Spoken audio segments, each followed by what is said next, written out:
Comme depuis maintenant des semaines, Éric Zemmour était le sujet de débat des différents talk-shows de la soirée.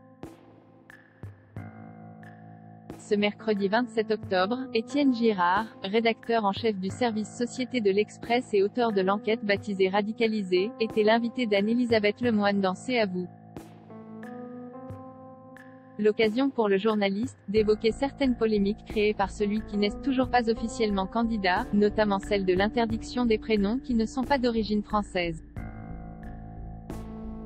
Étienne Girard revient ainsi sur un dîner lors duquel Éric Zemmour évoque cette théorie devant un parterre d'invités. Et le journaliste confie alors son ressenti face au discours du polémiste.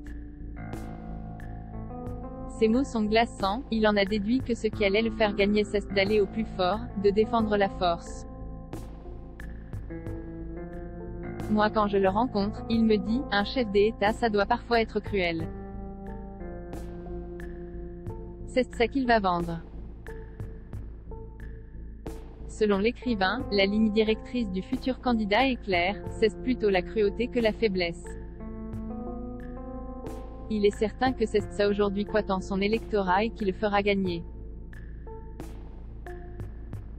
Étienne Girard, Éric Zemmour a un discours identitaire. L'auteur du livre Radicalisé se rappelle également surtout d'un mot, qui l'avait énormément choqué, il a un discours identitaire et d'ailleurs dans un de ses derniers ouvrages, celui de 2016, qui s'appelle « Un quinquennat pour rien », il évoque l'hypothèse de 20 millions de musulmans en France. Il dit si demain, il y a 20 millions de musulmans en France, alors il faudra instaurer une dictature.